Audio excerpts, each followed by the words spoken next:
morning, everybody. And thank you, Ann, for that introduction and for your outstanding leadership this past year.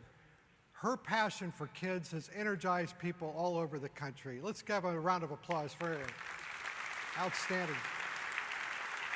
And I want to thank you, school board members and state association leaders, for your dedication and your hard work for America's school children. I hope you recognize what an outstanding job you're doing. Our public schools today are more successful than at any time in American history. And under your leadership, the high school graduation rate has climbed to 81%. That's the highest ever. Student achievement is up. Yeah, give yourself a round of applause. Student achievement is up. Our fourth graders, for example, have improved their NAEP reading scores by 6 points over the past decade. Enrollment in advanced placement courses has doubled since 2004. And our schools, this is important, I think, are unmatched in the world in serving the needs of immigrant youth and children with disabilities. Nobody else tries to do what we do, and we do it better than anybody else.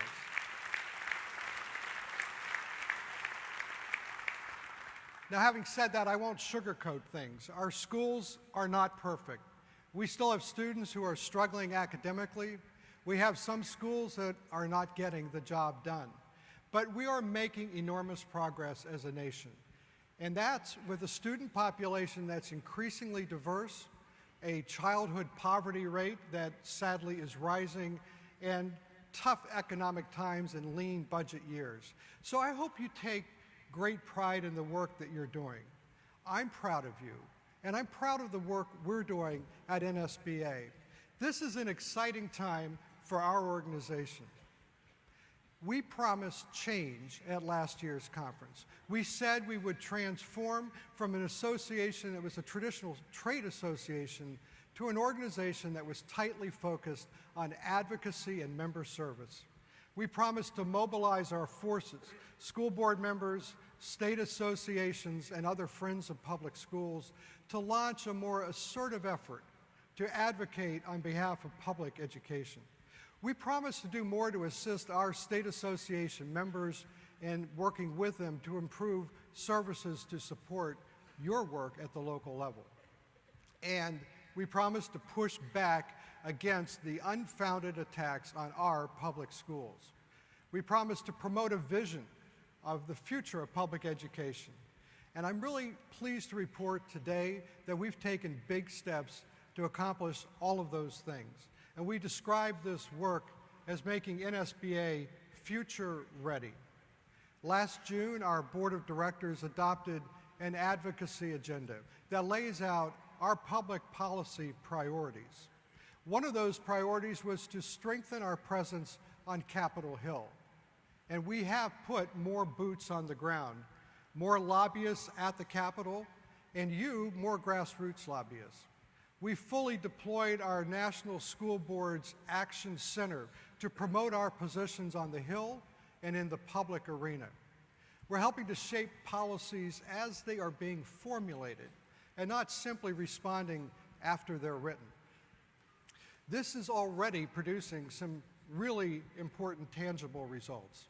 We were part of the successful effort to modernize the E-rate program and secure $1.5 billion in new funding for that program.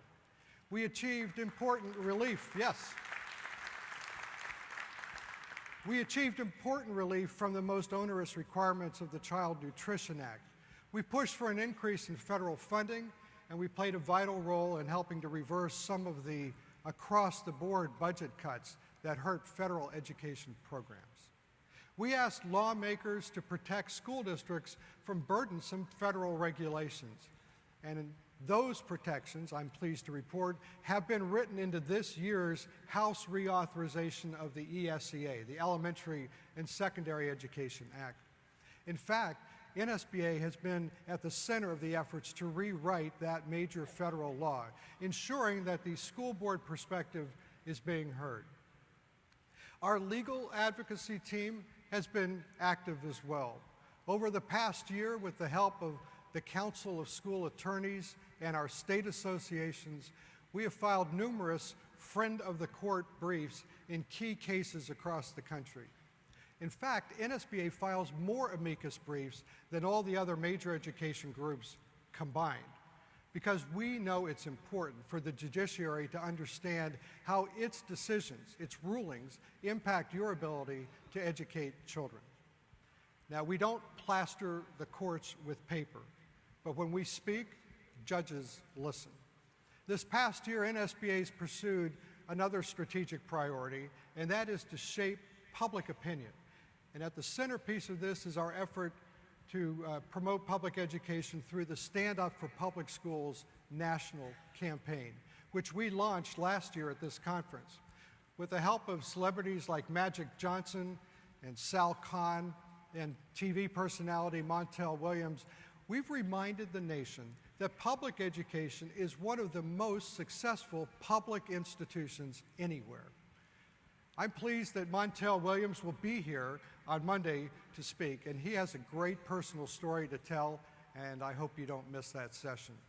Now, as we explained last year, the Stand Up for Public Schools campaign helps us address another priority, and that is to challenge those special interest groups that seek to privatize public education and undermine the local school board role. We want the voice of school boards to be heard and to shape public opinion, and for state and federal policymakers to pay attention. Of course, it's important for me to emphasize that this is a team effort. One of our greatest strengths is that we don't work in isolation. NSBA is a federation of state associations. We are the Washington, D.C. office for those state associations that serve you. And this teamwork makes itself felt in everything that we do. For example, our state associations have been extraordinary partners in the Stand Up campaign. And with their help, we've had great success in increasing our federal relations network from 1,600 members to 53,000 in just 2 years.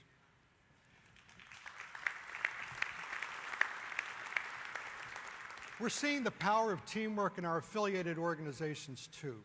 For example, in recognition of the 60th anniversary of Brown versus Board of Education, urban school leaders nationwide gathered under the banner of NSBA's Council of Urban Boards of Education to examine the tough issues of equity and student achievement, issues that resonate as powerfully today as they did 6 decades ago. Teamwork was also instrumental in advancing another priority, and that's providing support for school boards as you seek to improve and raise student achievement. And I'm proud to say at this conference, we're going to be releasing and making available 2 new tools that will prove, I think, very helpful to your work. One is an update to our seminal piece on school governance, the key work of school boards. A team that we put together with state association support reviewed the latest research and practical experiences in school governance and developed this tool as a guide for school boards in raising student achievement. In addition, our Center for Public Education is releasing the Leading the Change toolkit at this conference.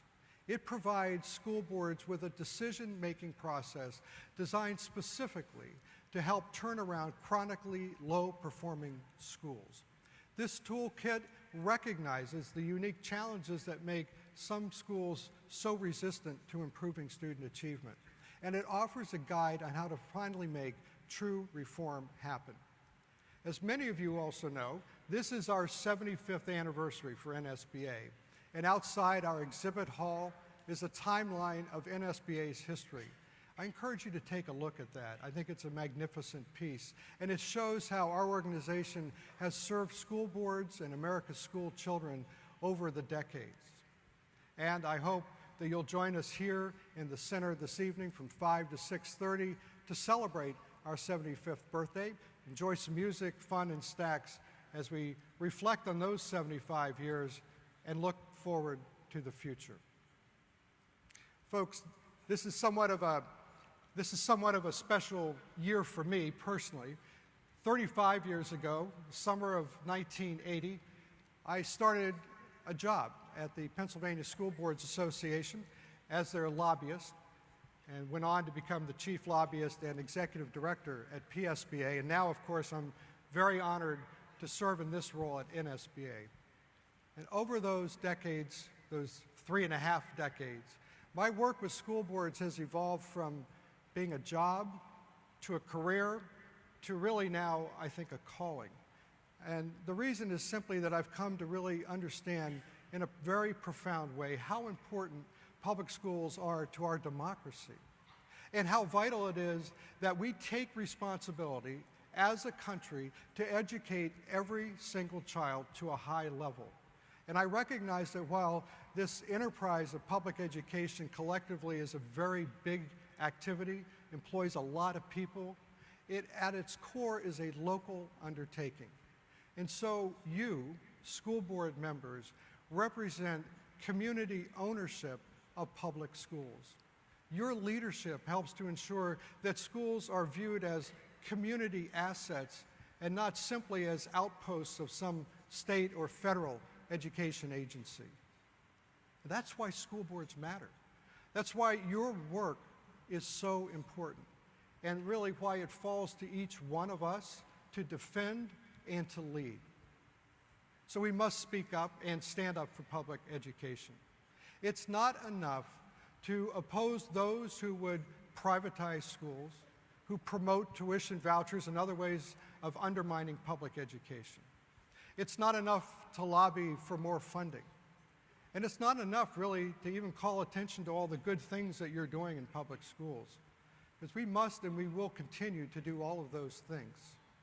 But none of it will be enough until we ensure that every child in America, every child of every description, in every single zip code, is able to attend a great public school where they live.